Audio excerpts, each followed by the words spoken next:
Welcome to the debate. We have this phrase we rely on heavily in economics and public policy. The idea that a rising tide lifts all boats. Right, the classic metaphor. Exactly. It's this comforting, almost mechanical image of shared prosperity. The water comes in, the economy grows, and everybody naturally goes up together, regardless of their position. Well, but anyone who actually spends time on the water knows that's really only true if your boat doesn't have a hole in it. And, if you are standing on the shore without a boat at all, a rising tide isn't prosperity, it's just a flood. Yeah, that is perfectly put. And that imagery is the exact entry point for what we are digging into today. We are looking at the sweeping and, frankly, counterintuitive workforce impacts of artificial intelligence. We're grounding this discussion primarily in the 2026 PwC Global AI Jobs Barometer alongside some of the most recent labor market research. Right, because the core tension here is whether this rapid integration of AI is actually expanding human opportunity and wages across the board. Yes. Or, conversely, if we are watching the creation of a deeply stratified labor market. A market of haves and have-nots, basically. Exactly. One that is building insurmountable barriers to entry and leaving a massive chunk of the workforce stranded, largely due to systemic implementation failures. Right. And my read on the evidence is, it's decidedly optimistic. I look at the data and see AI functioning as a massive capability amplifier. The productivity gains are real, and they are actively expanding employment while elevating the absolute quality of human work. And while I don't dispute the top-line numbers for a select few, I look at the exact same landscape and see a looming crisis. We're seeing an extreme seniorization of entry-level roles. Combine that with remarkably high failure rates in corporate AI implementation, and we risk permanently marginalizing young and inexperienced workers. Well, let's get right into those numbers, because the empirical reality presented in the 2026 barometer, it completely shatters the dominant narrative we've all been hearing for a decade. For years, the anxiety has been that automation would just hollow out employment. Right, the whole robots are taking our jobs panic. Exactly. But the data shows something entirely different. AI-intensive firms are experiencing 40% higher productivity growth compared to firms that are just, dabbling. And if you look at the top quintile, the companies really leaning in, they're hitting 163% productivity gains. That 163% figure is wild. It is wild, but here is the crucial part, and this is what changes the game in my view. They aren't using those massive gains to cut headcount. These firms are actually hiring faster. Faster than the non-adopters, you mean? Yes, exactly. And they are raising wages 42% more rapidly for what the research calls professionalized roles. What we are seeing in real time is the complementarity effect. Right. The AI is doing the rote data crunching, which creates new, high-value tasks requiring human judgment. That effect is currently totally dwarfing the substitution effect, the actual displacement of jobs. Okay, look, the productivity numbers at that top end are undeniably impressive. But if you're listening to this and wondering why your company's AI rollout just feels like an annoying new software update rather than a 163% productivity miracle, it's because we have to challenge the utopian interpretation of this data. Fair enough. Yes, wages are rising for certain roles. But let's unpack the phenomenon the research explicitly names seniorization. You're talking about the shifting job requirements? Exactly. Entry-level positions in these AI-exposed firms now require senior-level capabilities at 7 times the rate of less exposed firms. 7 times. It's a big jump, yeah. We are talking about demanding advanced strategic thinking from someone fresh out of college. That represents a massive, potentially insurmountable barrier to labor market entry for anyone who lacks advanced education or prior professional experience. And crucially, look at the distribution of these benefits. The data points out that only 10 to 15% of organizations have deeply embedded AI across multiple functions. True. The vast majority are still in early experimental phases. I won't argue with that. Right. Which means this promised expansion of employment and wages is highly localized to an elite tier of firms. By definition, it is exclusionary to everyone else. The rising tide is only lifting the luxury yachts here. I see why you think that, but let me give you a different perspective. You're looking at that 10 to 15% and seeing an elite anomaly. I look at them and see the frontier. Let's break down the mechanics of what's actually happening inside those successful firms. Okay. There was a fascinating study recently out of MIT, Brynjolfsson and his colleagues looking at customer service teams using generative AI. It didn't just make them 14% faster in some vague sense. Right, it changed the underlying process of the work itself. Exactly. Imagine a call center rep. A frustrated customer calls in. Historically, the rep has to put them on hold, click through 5 clunky legacy systems, read a manual, and sort of guess the right policy. In this study, the AI system listened to the call and acted as a co-pilot, instantly surfacing the right technical answers and analyzing sentiment in real time. It fed them the answers. Yeah, so the rep didn't have to be a database expert anymore. They just had to be a remarkably empathetic human delivering the solution. Organizations look at that gain and they face a choice. Do we harvest this 14% efficiency by firing 14% of the staff? Or do we use it to elevate our entire service standard? And you're saying they chose the latter? The hiring data proves they are choosing growth. They are expanding market share because they suddenly have a hyper-capable workforce. I'm sorry, but I just don't buy that. Let me tell you why. You're only looking at the survivors, the companies that actually made it through the gauntlet of corporate IT integration. If you look at the broader macro data on corporate technology adoption, I'm thinking of the Rock and Walkshire data from a couple of years ago. Only 20 to 30% of AI projects successfully transition from a small proof of concept to scaled company-wide deployment. Well, integration is hard, certainly. It's incredibly hard. They hit data quality issues, mainly because their internal data is a mess of siloed spreadsheets. They hit integration complexity. They hit massive change management walls where employees just refuse to use the new tools. Yeah, the human element is always the bottleneck. Right. So when you highlight 163% productivity growth, you are fundamentally looking at survivorship bias. If 70 to 80% of the economy cannot successfully integrate these tools to unlock that magical complementarity effect, what are they going to do? They are going to fall back on basic, clunky automation just to cut costs, because they can't figure out the strategic growth piece. That fractures the aggregate labor market. It doesn't expand it. But a high failure rate is entirely normal at this stage of any general-purpose technology rollout. I think a historical analogy is vital here to understand the timeline we're on. Think back to the early days of electrification in manufacturing. Okay, taking us back a century. Stick with me. When factories first replaced their massive coal-fired steam engines with electric motors, productivity didn't budge for years. Right, because they just swapped the central steam engine for a massive electric dynamo, but kept the exact same floor plan. They still had all the machines crowded around one central spinning shaft. Precisely. They treated electricity like a cleaner steam engine. It took a full decade for that frontier 10 to 15% of visionary managers to realize that electricity meant they could give every single machine its own small motor. That realization allowed them to redesign the entire factory floor, inventing the modern continuous assembly line. And you see AI as the small motor. That is exactly what is happening now. That 10 to 15% of successful AI adopters today, the ones hitting those massive gains, are laying the procedural blueprint for how to redesign the modern operating model. They are moving from rigid functional silos to fluid team structures. The remaining 80% aren't permanently locked out. They're just waiting for the blueprint to be finalized. Okay, I love that factory floor analogy, but we have to take it to its logical conclusion. If we are completely redesigning the floor plan of the modern corporation, who actually gets to walk on it? This brings us directly back to the entry-level crisis. Right, the seniorization point. Yes. Let's look at what PwC found regarding the traits that appear 2.5 times more frequently in these new AI-exposed job descriptions.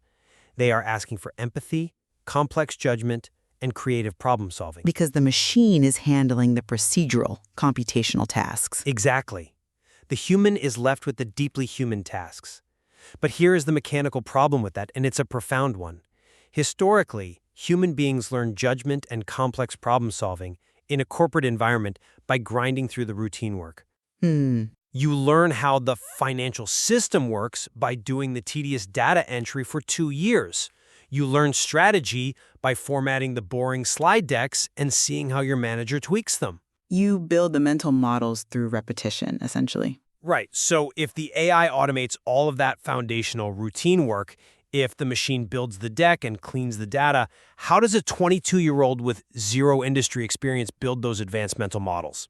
You are demanding that this young worker step directly onto the 10th floor of a building, but you've just demolished the first 9 floors. That's a vivid way to put it. It pulls the ladder up behind the current experts. It's great for you and me, but disastrous for the next generation. I completely understand that visual, and it makes intuitive sense, but it actually contradicts the empirical findings of how novice workers are interacting with these models on the ground. Let's go back to that MIT customer service study. They specifically investigated who benefited the most from the AI integration. It wasn't the veterans. The AI disproportionately benefited the least experienced workers. Well, because the veterans were already operating at peak efficiency. Exactly, but it's how the novices caught up that matters. The AI wasn't demolishing the first 9 floors. It was acting as a continuous, interactive cognitive tutor.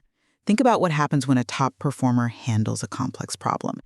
The AI captures the tacit knowledge, the unwritten rules, the successful patterns of negotiation, the context, and makes them instantly accessible to the novice. I see where you're going with this. Right? The 22-year-old doesn't have to blindly grind through paperwork for 5 years to slowly absorb how the company works. The AI tutors them through complex ambiguity in real time. So we aren't pulling up the ladder at all. The technology is literally providing an elevator. I will grant you that the cognitive tutor is a brilliant use case when it is executed perfectly. But let's look at the actual organizational infrastructure required to build and maintain that elevator. The research is very clear that this tutor effect doesn't happen by accident. It relies on organizations executing massive systematic capability building programs. It takes investment, sure. Massive investment. You look at the blueprints being built by the pioneers, take Amazon's Career Choice program, prepaying 95% of tuition for massive chunks of their global workforce. Or look at AT&T. They recently had to retrain and redeploy 100,000 workers. It was a massive architectural shift, yes. Right. And to do that, AT&T had to build transparent career pathways, execute incredibly detailed individual skill assessments, and heavily involve union representatives just to manage the transition. That requires a staggering amount of capital, institutional patience, and what academics call procedural justice. Meaning the workers feel the process is fundamentally fair and transparent. Exactly. It means giving people the time and safety to learn without fear of immediate termination. The average mid-market company does not have the billions of dollars required to build an internal university like AT&T. And if we ignore that, we ignore the massive psychological toll this takes on the workforce. The psychological toll? Yeah. When workers whose professional identities are tied to technical mastery suddenly see those tasks automated and their company doesn't have the budget to redeploy them into strategic roles, they experience a profound loss of status.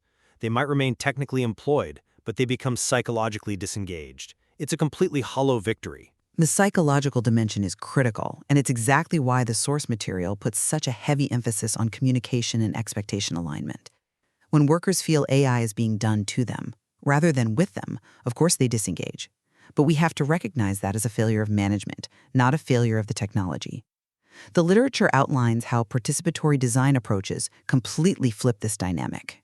Participatory design meaning having the workers build the systems? Exactly. Involving the workers directly in identifying which bottlenecks should be automated and letting them specify the system requirements.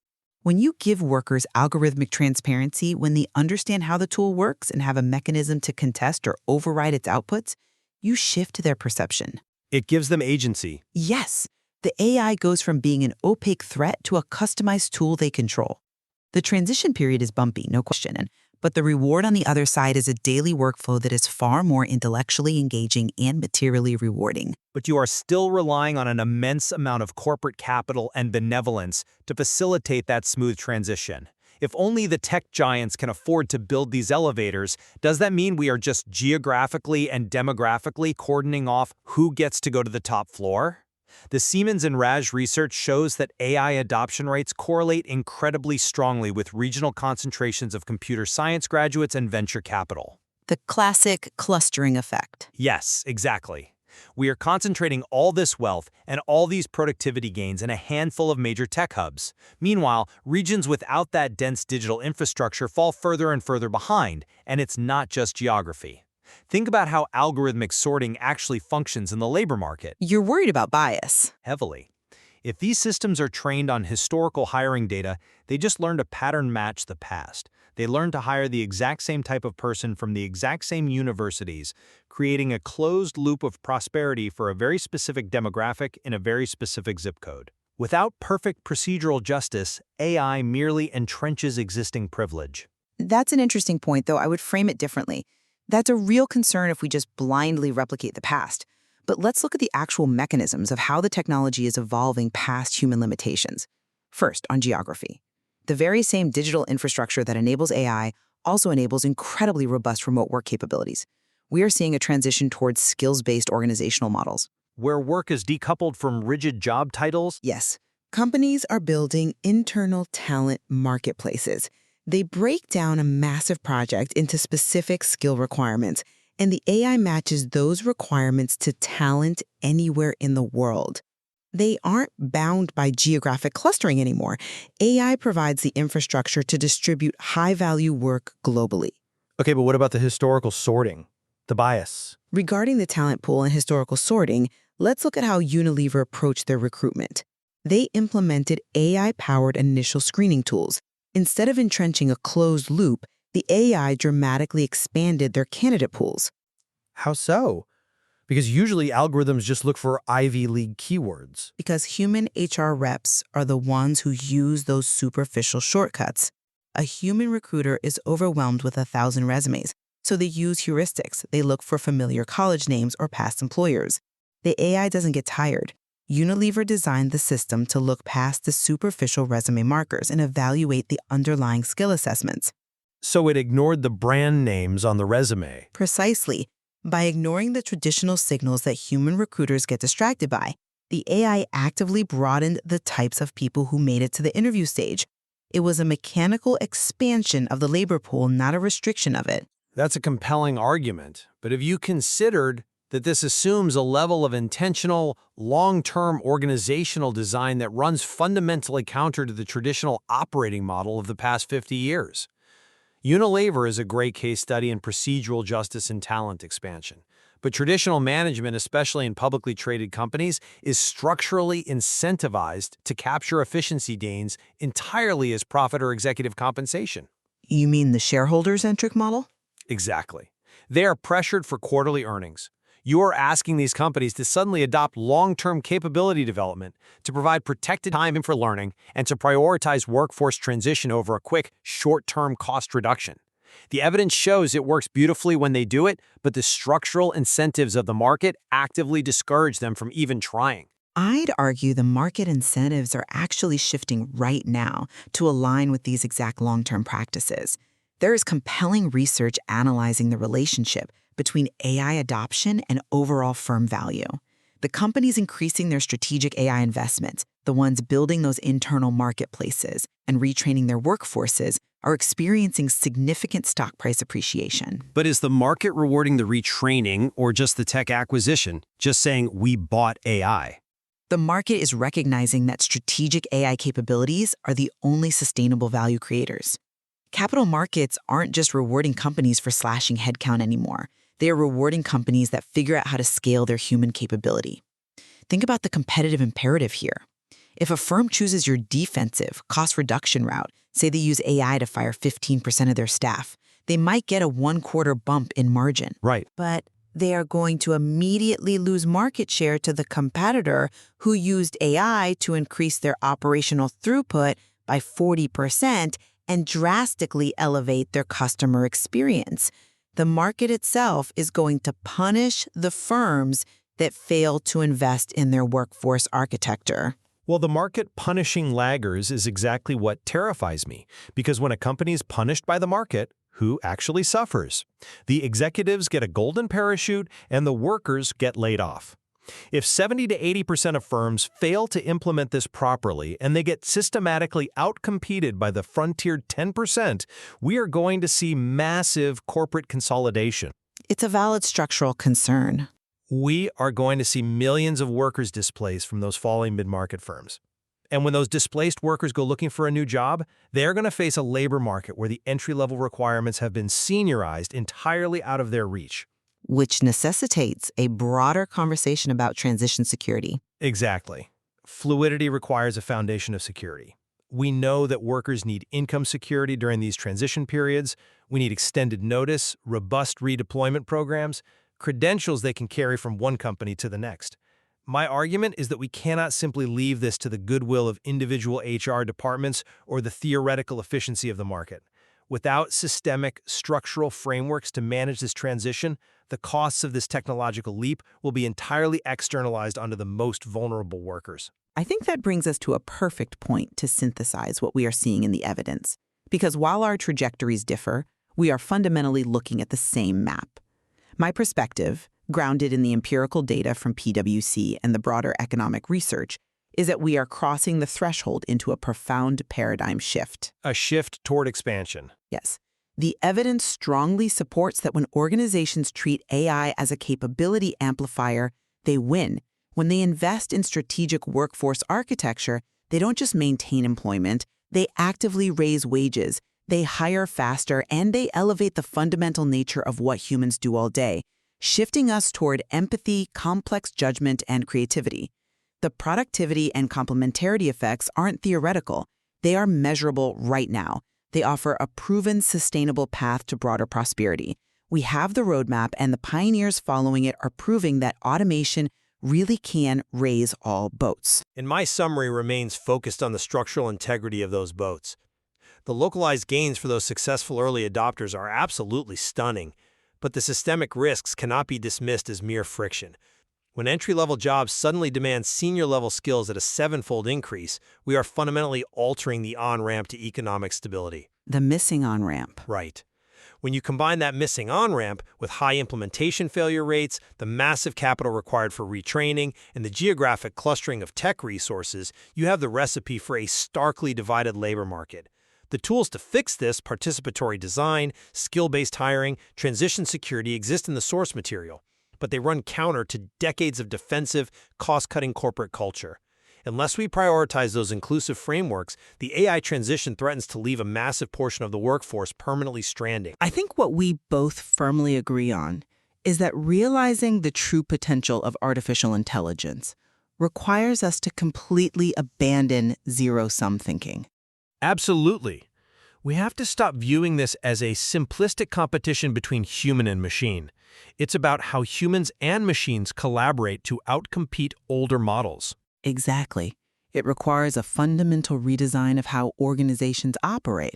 The source material provides a rigorous, evidence-based blueprint for how to navigate this, from static, rigid job descriptions to flexible skill ecosystems, and moving from top-down deployment to participatory design.